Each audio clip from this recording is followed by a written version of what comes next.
బైబిల్లో ఒక ప్రాముఖ్యమైనటువంటి బైబిల్లో పాత నిబంధన కాలంలో ఒక ప్రాముఖ్యమైన వ్యక్తి మోషే. ఎవరి మోషే? ఈయన లేవి వంశస్థుడు. ఇప్పుడు మనకి 12 గోత్రాలు ఉంటాయి. ఎంతైతే టైం ఎంత? 10 గోత్రాల్లో లేవి గోత్రం అని ఒకటి ఉంటుంది. ఆ లేవి సిమియోను, రూబేను, సిమియోను, లేవి, ఇలాగా ఈ మూడో వాడు లేవి అని ఒక కుమారుడు ఉంటాడు అబ్రహాంకి. ఆ లేవి గోత్రాన్ని యాజకులుగా దేవుడు ఇచ్చాడు అనమాట, నిర్ణయించాడు. ఆ లేవి అంటే యాజకుల కుటుంబం. మోషే యాజకుల కుటుంబం. మోషే తల్లిదండ్రుల పేరు అమ్రాము, యోకోబేదు. అమ్రాము, యోకోబేదుకి ఇతను 3వ సంతానం. వాళ్ళకి 3 అహరోను, మిరియాము, మోషే చిన్నవాడు. అహరోనుని దేవుడు యాజకుడుగా అంటే అహరోను కాడించి ఆ వంశం అంతా కూడా యాజకులే పెట్టాడు దేవుడు. ఈ అహరోను తమ్ముడు ఈ మోషే. ఈయన దేవుడు ఎట్లా ఈయన మీద దేవుడి ప్రణాళిక ఉంది. ఈయన దేవుడు ఒక లీడర్గా పెట్టాడు. అంటే ఫరోకి దేవుడిగా పెట్టాడు, విమోచకునిగా పెట్టాడు, నాయకుడిగా పెట్టాడు.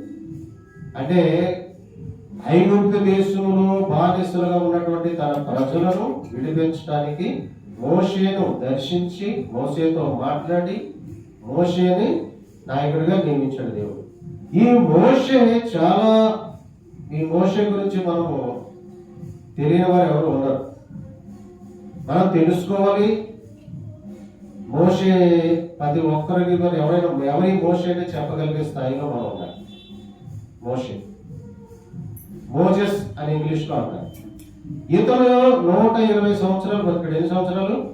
120 సంవత్సరాలు బతికాడు. ఇందులో 40 సంవత్సరాలు అతను ఈజిప్ట్లో పుట్టాడు.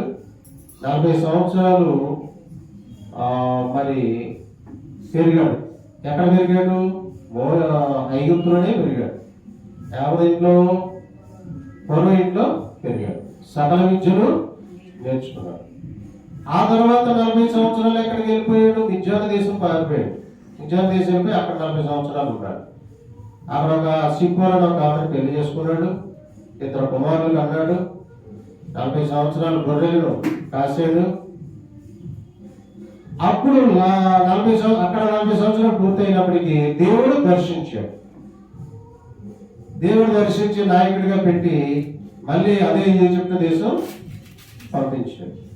అక్కడ ఫరోతోటి మాట్లాడి ఆ ఐగుప్తులో బానిసలుగా ఉన్నటువంటి వాళ్ళ ప్రజలను విడిపించి అరణ్యంలో నడిపించడానికి మళ్ళీ 40 సంవత్సరాలు పడింది. అలాగా మొత్తం 3 భాగాలు అయింది. 40 సంవత్సరాలు పెరిగాడు, 40 సంవత్సరాలు గొర్రెలు కాసాడు, మళ్ళీ 40 సంవత్సరాలు నాయకుడిగా. అలా 120 సంవత్సరాలు బతికాడు ఈ మోషే. ఇతను మీద దేవుడి ప్రణాళిక ఉంది. దేవుడి ప్రణాళిక కనుక మన మీద ఉన్నట్లయితే, ఇప్పుడు మోషే మీద దేవుడి ప్రణాళిక ఉంది. మోషేని ఎవ్వరూ ఏమి చేయలేకపోయారు. అలాగే మన మీద కూడా దేవుడి ప్రణాళిక ఉంటే మనల్ని ఎవరు ఏమి చేయలేరు. దేవుడు అనుమతించే వరకు కూడా ఎవ్వరూ ఏమి చేయలేరు. అది ఒకటి గుర్తుపెట్టుకోవాలి. ఈ లోకంలో ఎన్నో జరుగుతాయి, కానీ నా మీద దేవుడు ఎవరైనా సరే గుర్తుపెట్టుకోండి, మనం ఏమని పంచుకోండి, ఆ మీద దేవుడి ప్రణాళిక ఉందా లేదా, దేవుడు నన్ను కాపాడుతున్నాడా లేదా, దేవుడు మాట్లాడుతున్నాడా లేదా, ఇవన్నీ పరిశీలన. నా మీద దేవుడి ప్రణాళిక ఉంది, నేను దేవుడి పని చేయాలి, నన్ను ఎవరేమి చేయలేరు. ఎందుకంటే దేవుడే స్వయంగా కాపాడుతున్న వ్యక్తిని ఎవరైనా చేయగలుగుతారా? అది గుర్తుపెట్టుకోవాలి అందరూ. మన ప్రణాళిక మన మీద ఉన్నప్పుడు మనం దేవుడి పని చేయాలి, మనల్ని ఎవరైనా చేయలేదు. మోషే మీద దేవుడి ప్రణాళిక ఉంది. అయితే మోషే మీద దేవుడి ప్రణాళిక ఉండాలి కాబట్టి మోషే పుట్టినప్పుడు ఏం జరిగిందో తెలుసా? మోషే పుట్టినప్పుడు ఏం జరిగింది? ఇప్పుడు ఫరో వీళ్ళు ఇజ్రాయెల్ ప్రజలు ఐగుప్తు దేశానికి చేరుకున్నప్పటికీ వాళ్ళు 70 మంది. మొట్టమొదట యోసేపు వెళ్ళినట్టు, ఆ తర్వాత వాళ్ళ అన్నదమ్ములు వాళ్ళ తండ్రిని వాళ్ళ సంతానం మొత్తం అందరినీ తీసుకెళ్ళినప్పుడు వాళ్ళు 70 మంది. ఆ 70 మంది విస్తరించి ఎంతవరకు వచ్చేసారు వాళ్ళు? మోసే కాలం నాటికి 15 లక్షల దాకా వచ్చేసారు. అంటే అప్పుడు పొర ఏమనుకున్నాడు? పొర అంటే ఎవరు? ఐగుప్తు దేశాన్ని పరిపాలించే నాయకుడు అతను, అంటే ఆయన దేశాధ్యక్షుడు అతను. అతను ఏమనుకున్నాడు? వీళ్ళు వచ్చారు, పెరిగిపోయారు, వీళ్ళు జనాభా ఎక్కువైపోతే రేపు పొద్దున మన మీద తిరగబడితే మన దేశాన్ని వాళ్ళు స్వాధీనపరుచుకుంటారు, వీళ్ళు పెరగకూడదు, వీళ్ళు ఎక్కడితోనే కట్ చేయాలి అని వీళ్ళ మనకి మళ్ళీ మన మీద, ఎందుకంటే వీళ్ళని బానిసలుగా చేసుకున్నాడు, వాళ్ళ చేత పని చేయించుకుంటున్నాడు, వాడి శ్రమను దోచుకుంటున్నాడు. ఇప్పుడు బానిస జీవితం అంటే జీతం ఉండదు, చెప్పిన పని చేయాలి. రాత్రి పొద్దున్నే తెల్లరగట్ల 5ంటికి లేచి అర్ధరాత్రి 12 వరకు పనిచేసి మళ్ళీ పొద్దున 5ంటికి లేగాలి.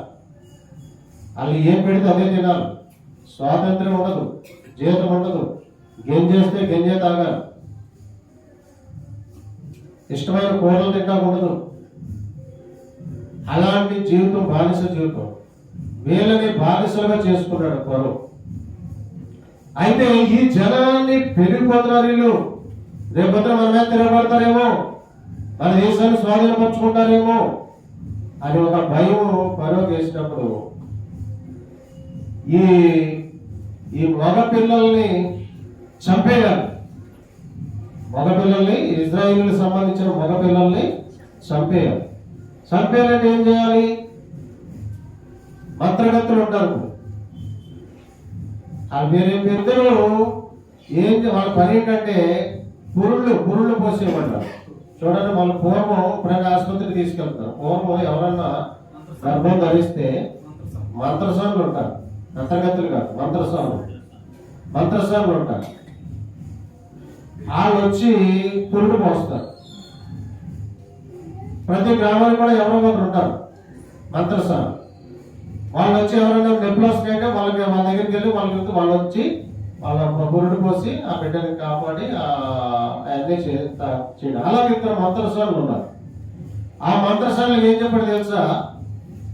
మగ పిల్లలు పుడితే చంపేయండి, ఆడపిల్ల అయితే పుట్టను, ఆడపిల్లల్ని పుట్టనివ్వండి, మగపిల్లల్ని చంపేయండి.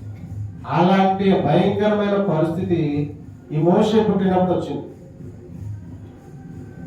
అయితే ఈ మోషే మీద దేవుడు ప్రణాళిక ఉంది కాబట్టి మోషేని 3 నెలలు ఆ తల్లి వాళ్ళ కంట్లో పడకుండా ఆ మంత్రసార్లు ఏం చేశారు? మోషేని చంపలేదు, మోషేని వాళ్ళు చంపలేదు, పుట్టనిచ్చారు. ఎందుకంటే ఆ కొండలు దేవుడు దివ్య సుందరుడై ఉన్నాడు, తేజస్సు ఉంది, వాళ్ళకి చంపాలనే బుద్ధి పుట్టలేదు. అది హృదయాలను మార్చే దేవుడు వాళ్ళ హృదయాలు మార్చేశాడు. చంపకూడదు అనుకునేటట్టుగా దేవుడే చేశాడు అక్కడ. అట్లాగా 3 నెలలు వాళ్ళ కంట్లో పడకుండా అలాగా ఆ పిల్లల్ని ఆ మోషేను బ్రతకనిచ్చినందుకు ఆ మంత్రసాలను దేవుడు దీవించాడు. దేవుడి కొరకు చిన్న పని చేసిన దేవుడు దీవిస్తాడు. దేవుడి బిడ్డలకి చిన్న హెల్ప్ చేసిన దేవుడు దీవిస్తాడు. రాహాబుని వేగుల వాటిని తప్పించింది, యేసుక్రీస్తు వంశావళిలోకి వచ్చేసింది. అలాగే మంత్రసానులు ఆ పిల్లల్ని బతికించినందుకు దేవుడు వాళ్ళిద్దరిని దీవించాడు.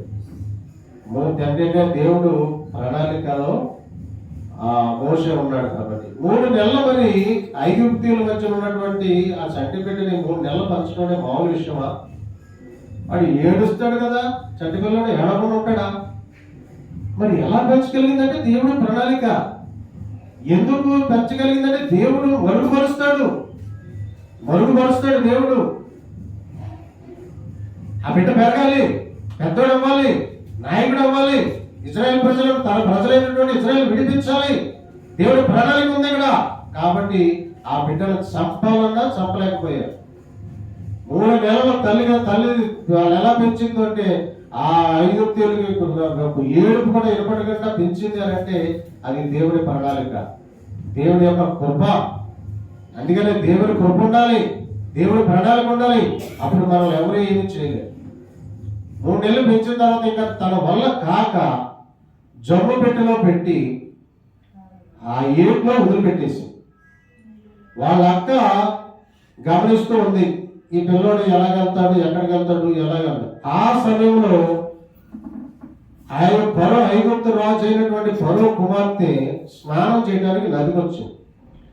ఈ బిడ్డని చూసింది. ఆ బిడ్డని చూస్తే ఆ బిడ్డ దివ్య సుందరుడై ఉండటం, ఆ బిడ్డని తను తీసుకుని పెంచుకోవాలని అనుకునే బుద్ధిని దేవుడు పుట్టించాడు. ఆ బిడ్డను పెంచాలి అనే బుద్ధిని దేవుడు, ఇదంతా కూడా దేవుడి ప్రణాళిక అనమాట. అప్పుడు ఆ బిడ్డను ఎప్పుడైతే తీసుకుని చేతుల్లోకి ఎత్తుకుందో వీళ్ళ అక్క దగ్గరికి వెళ్ళిపోయింది. మోషే వాళ్ళ అక్క మిరియాం దగ్గరికి వెళ్ళిపోయింది. అమ్మ, ఈ బిడ్డను పెంచడానికి ఒక పని మనిషిని చూడమంటావా అని అడిగింది.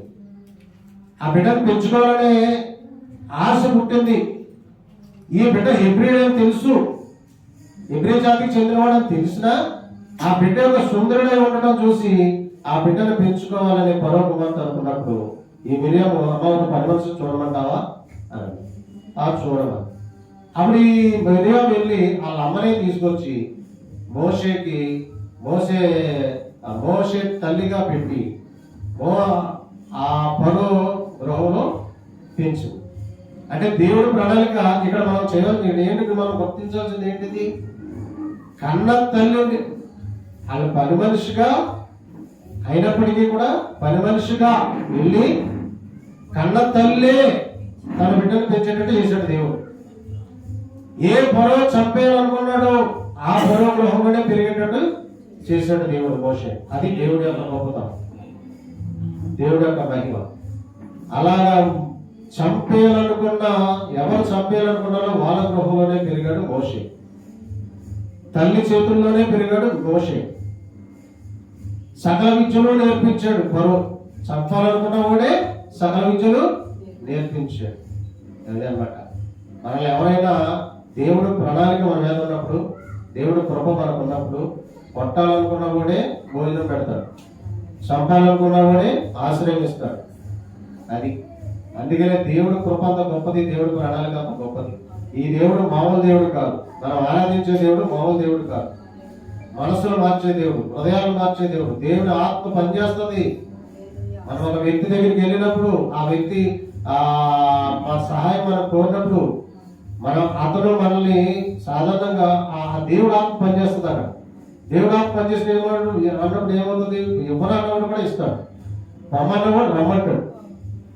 దేవుడు ఆత్మ పనిచేయలేదు, దేవుడు మనలో లేడు అనుకో, రమ్మనివాడు పొమ్మంటాడు, ఇతనన్నవాడు ఇవ్వడం. అనుకున్న పనులు జరగవు, ద్వారాలు మూసిపోతాయి, సహాయం అందదు. వస్తాయనుకుంటే రావు. ఆస్తులు రావాలి, మార్గం కనపడాలి అంటే ఖచ్చితంగా దేవుడు నమ్ముకుంటే.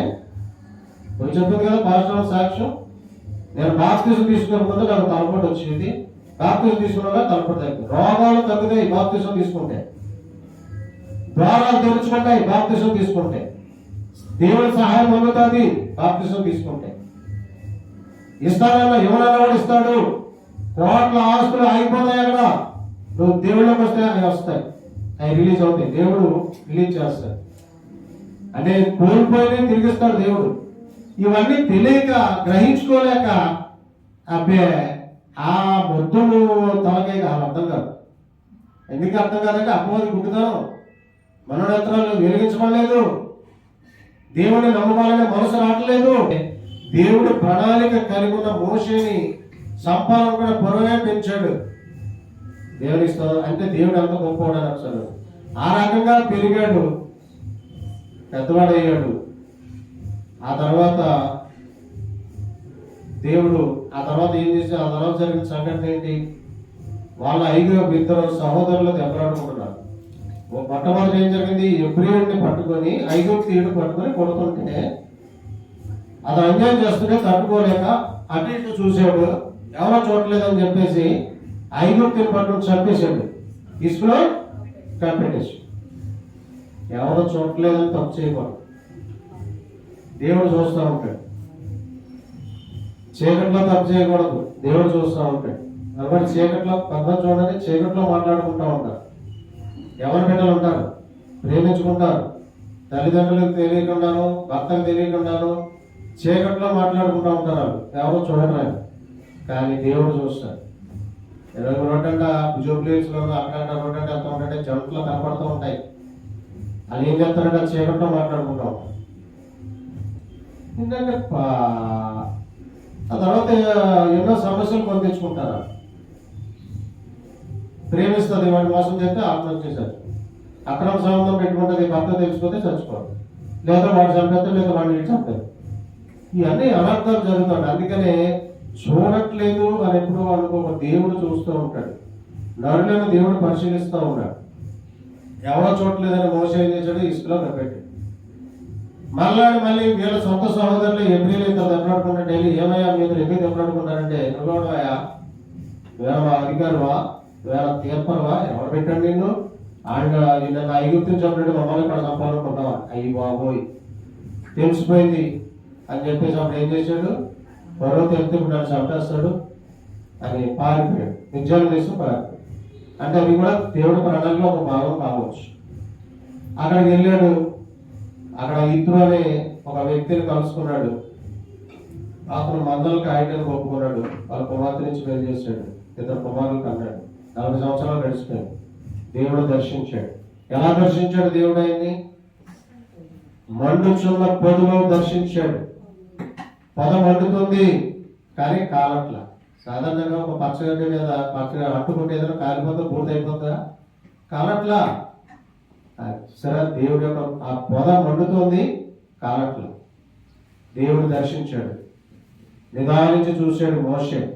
అప్పుడు దేవుడు స్వరం వినపడింది, మోషే మోషే, ఇది పరిశుద్ధ భూమి, నీ చెప్పులు విడిచిపెట్టు.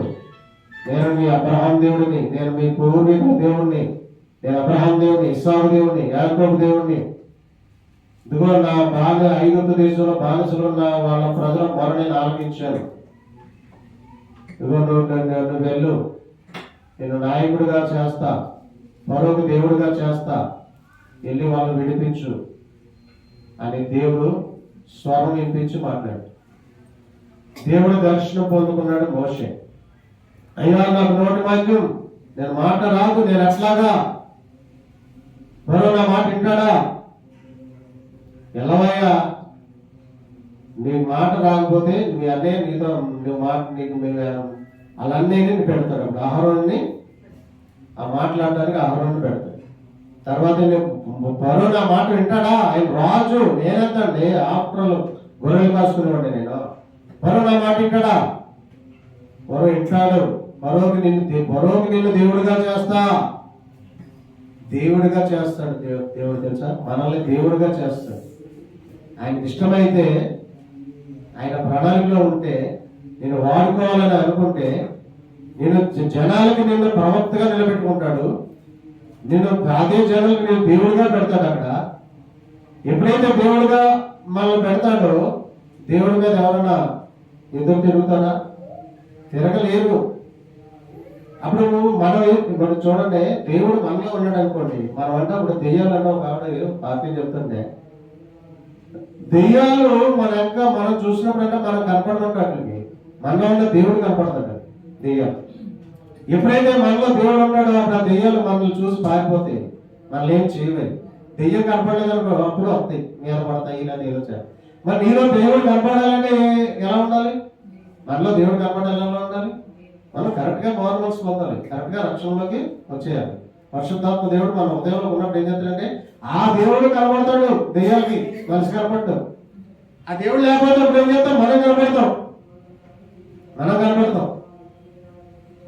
అందుకనే దేవుడిగా చేస్తాడు దేవుడు మనల్ని దేవుడిగా చేసేస్తాడు. మరొక దేవుడిగా చేసేసాడు మోసేని. మరొక దేవుడిగా చేసేస్తే మరో దగ్గరికి వెళ్ళాడు. మరో దగ్గరికి వెళ్ళి, అయ్యా మా ప్రజలు విడిచిపెట్టి అన్నాడు. మళ్ళీ దేవుడు తన నామాన్ని మహిమపరచుకోవడానికి తన గొప్పతనం నిరూపించుకోవడానికి ఫరో హృదయాన్ని కఠినపరిచింది కూడా దేవుడే. ఫరోకి మోషేను దేవుడిగా చేసింది దేవుడే, ఫరో హృదయాన్ని కఠినపరిచింది దేవుడే. ఎందుకు? అక్కడ 10 తెగుళ్ళు రప్పించాలి, ఐగుప్తు దేవతలకు తీర్పు తీర్చాలి. దేవుడే ఈ ఐగుప్తు దేవతల కంటే గొప్పవాడు దేవుడే ఆ ప్రజలు తెలుసుకోవాలి. ఇప్పుడు ఐగుప్తులో ఈ తెగుళ్ళు 10 తెగుళ్ళకి వాళ్ళు ఏం చేశారంటే నీటిని రక్తంగా మార్చాడు. ఎందుకు మార్చాడంటే ఆ నీరుని దేవతలు కొలుస్తున్నారు వాళ్ళు.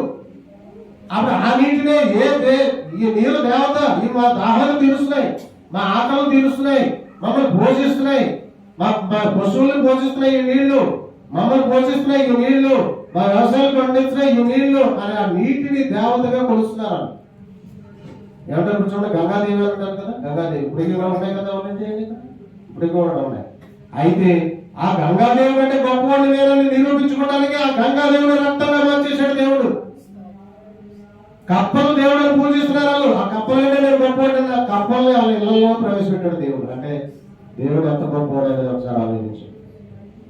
అలా 10 దేవతలకి కూడా ఆయన తీర్పు తీర్చాడు, 10 తెగుళ్ళు రప్పించాడు, తన నామాన్ని మహిమపరుచుకున్నాడు. ఆ తర్వాత వాళ్ళు విడిచిపెట్టాడు, అప్పటి వరకు వాళ్ళు విడిచిపెట్టాడు. అది అంటే దేవుడు తన గొప్పతనాన్ని నిరూపించుకోవడానికి ఇదంతా కూడా దేవుడు ఎంత ఈ మోషే వెనకాల, ఫరో వెనకాల, ఐగుప్తు తెగులు వెనకాల, ఇజ్రాయెల్ ప్రజల వెనకాల దేవుడు మహిమ ఉందని, దేవుడు ఉన్నాడని, ఇదంతా దేవుడు ప్రణాళికని మనం తెలుసుకోవాలి. మోషేను నాయకుడిగా నిలబెట్టుకున్నాడు, ఐగుప్తులో ఉన్న ప్రజలను విడిపించాడు, అరణ్యంలో గొప్ప అద్భుతాలు చేసి ఆయన మహిమను కనపరిచి ఎర్ర సముద్రాన్ని పాయం చేశాడు. ఈ రోజుకి మరి ఆ యొక్క గొప్పతనం గురించి తరతరాలు చెప్పుకునేటట్టుగా దేవుడు గొప్ప అద్భుతాలు, అన్నాలు కురిపించడం కానివ్వండి, మారానదిని మధురగా మార్చడం కానివ్వండి, పంట నీటిగూడం చేయడం కానివ్వండి, పైగా మరి పూరేళ్లను మన పాలెంలో వాలినట్లు చేయటం కానివ్వండి, ఇవన్నీ కూడా దేవుడు చేసిన అద్భుతాలు. గొప్ప ఆయన గొప్పతనము నిరూపించుకోవడానికి దేవుడి అద్భుతాలు చేశాడు. అరణ్యంలో త్రవలు ఏర్పరిచాడు, అరణ్యంలో రాత్రి పగలు మేఘస్తంభంగా, రాత్రి అగ్నిస్తంభం ఉండి వాళ్ళని నడిపించాడు. పగలు మేఘస్తంభంగా ఉంటే ఆ ఎండలో చచ్చిపోతారు. ఎందుకంటే వాళ్ళకి ఇల్లు ఉన్నాయో వాకిళ్ళు ఉన్నాయో, వాళ్ళకి నడుస్తూ ఉంటే ఎండలో పడి చచ్చిపోతారు. ఆ ఎండ వేడి వాళ్ళ మీద పడకుండా ఆయన మేఘస్తంభం ఉంటే వాళ్ళు ఏసీలో ఉన్నట్టుగా ఉండాలి, ఏసీలో ఉన్నట్టు. రాత్రి అగ్నిస్తంభంగా నిలబడితే పట్ట పగలైపోయింది. అదే దేవుడు అగ్నిస్తంభంగా లేకపోతే ఇప్పుడు మనం ఏం చేస్తాం? చీకటికి లైట్లు వెలిగించుకుంటాం. ఆ లైట్లు అప్పుడు ఉన్నాయా? కరెంట్ అప్పుడు ఉందా? మరి ఎంత వాళ్ళు లేకపోతే అరణ్యంలో ఇప్పుడు విసర్జనలు ఉన్నాయి, పాములు ఉన్నాయి, పురుగులు ఉన్నాయి, తేళ్లు ఉన్నాయి, అవన్నీ వాళ్ళు కుట్టేస్తాయి. దాదాపు 25 లక్షల మంది ఉన్నారు వాళ్ళు. మరి వాళ్ళని పోషించాలి, భోజనం వండుకున్నారు వాళ్ళు. ఆకాశం తెచ్చి మన్నాన్ని కురిపించి పోషించాడు దేవుడు. అరణ్యంలో త్రోవలు ఏర్పరిచాడు, మరి లైటింగ్ పెట్టాడు. దేవుడి మహిమ ఎంత గొప్పదగా ఉంది. అయినా మన వాళ్ళు ఏం చేస్తాం? మనం దేవుడి మీద విశ్వాసం ఉంచున్నాం. అంత గొప్ప దేవుడు అని తెలిసి కూడా, వాక్యం విని కూడా దేవుడి మీద విశ్వాసం ఉంచున్నాం. మన పనుల మీద మనం పోతానే ఉంటాం, దేవుడు చెప్పిన మాట వినం, దేవుడి మీద విశ్వాసం ఉంచాం. అంత మహిమ కలిగిన దేవుడు మన దేవుడు, అంత గొప్ప దేవుడు మన దేవుడు. అందుకని ఆయన మీద విశ్వాసం ఉంచాలి. ఆయన చేస్తాడని నమ్మకం కలిగి ఉండాలి, ఆయన కాపాడతాడని నమ్మకం కలిగి ఉండాలి, ఆయన పోషిస్తాడని నమ్మకం కలిగి ఉండాలి. అప్పుడు ఖచ్చితంగా పోషిస్తాడు, ఖచ్చితంగా పోషిస్తాడు దేవుడు. దేవుడికి అసాధ్యమైనది లేదు. 25 లక్షల మంది కంటే ఎవరు పెడతారు? 20 లక్షలకి 100 మంది గొర్రెలు పెట్టాలి. మనం తప్పిపోయిపోతాం. మనం 100 మంది గొర్రెలు పెట్టాలంటే కంగారు పడిపోతాం మనం. మరి 25 లక్షల మందికి పోయిన దేవుడు వాళ్ళు వండుకున్నారా? టయానికి మన్నా కురిసేది. ఏ రోజు మన్నా ఆ రోజే మళ్ళీ ఫ్రెష్ తాజా. మళ్ళీ ఇవాళ రేపు అక్కర్లేదు, ఏ రోజు మన్నా ఆ రోజే. మా దాహం అంటే మంచి నీళ్ళు వచ్చింది, మారాలది చేదుగా ఉన్న నీళ్లు తీపిగా మార్చేసి అటు వచ్చిన ఎర్ర సముద్రాన్ని ఎర్ర సముద్రం వెనకాల భరోసా అయింది. అప్పుడు దేవుడు ఏం చేశాడు? దారి ఏర్పరచాడు, కోయలు చేసి పడేసాడు. మన మీద దేవుడిని కలిగి ఉన్నావా?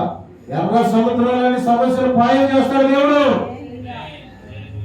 చేతులాంటి నీ జీవితాన్ని మొదలుగా మారుస్తాడు దేవుడు. ఆయన ఇచ్చిన నీళ్ళు తాగితే ఎప్పటికీ దాహం ఉండదు.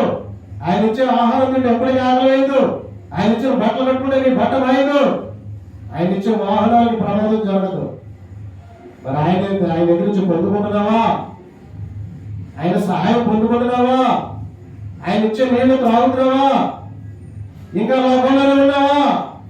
ఇంకా లోకం వైపు చూస్తున్నావా? ఇప్పుడైనా మారు, దేవుళ్ళకి రా, ప్రభువునంత రక్షణ పొందుకో. ప్రభు నువ్వే దేవుడు, నువ్వు దేవుడు లేడు, నన్ను క్షమించు, నా పాపాలు క్షమించు, నన్ను రక్షించుకో బాబు అని రక్షణ పొందుకుని దేవుళ్ళకి వస్తే నీ ద్వారాలు తెరుస్తాడు. మన ద్వారాలు తెరుస్తాడు దేవుడు. ఆగిపోయి వస్తాయి, కోల్పోయిన ఆస్తులు తిరిగి వస్తాయి. నీ అనారోగ్యం స్వస్థపరచబడుతుంది, సమృద్ధి ఉంటుంది. ఇప్పుడు డబ్బులు ఉంటే అన్నీ ఉన్నట్టే. మనం డబ్బులు లేకపోతే గొడవలు వస్తాయి ఇంట్లో. కాబట్టి ఆ డబ్బులు కలిగి ఉండాలంటే దేవుడు కలిగి ఉండాలి. నువ్వు దేవుడు కూడా ఉంటే నీ కూడా డబ్బులు వస్తాయి. మనం దేవుడు కూడా అవుతుంటే మన కూడా డబ్బులు వస్తాయి. దేవుడితో స్నేహం చేయాలి, మనుషులతో స్నేహం చేయొద్దు. మనుషులతో స్నేహం చేసిన మానేసి దేవుడితో స్నేహం చేయి. లోకాన్ని విడిచిపెట్టి దేవుడిలోకి రా. అప్పుడు నీకు నీ చేతులు నిండా డబ్బులు ఉంటాయి, నీ అకౌంట్ నిండా డబ్బులు ఉంటాయి, నీ కూడా పరిగెత్తుకొస్తాయి డబ్బులు. ఆకాశాన్ని, భూములు, సముద్రాన్ని, జలధారలు కలిగేసిన గొప్ప దేవుడు నిన్ను పోషించలేదా? పిచ్చుకలను పోషించట్లేదా? అడవి జంతువులు పోషించట్లేదా? అటువంటి గొప్ప దేవుడిని కలిగి ఉన్నందుకు మనము ఈ రోజే రక్షణ పొందుకోవాలి. ఈ రోజే దేవుళ్ళకు మారిపోవాలి. ఇంకా లోకం చూస్తే ఏం సాధించేదే ఉండదు.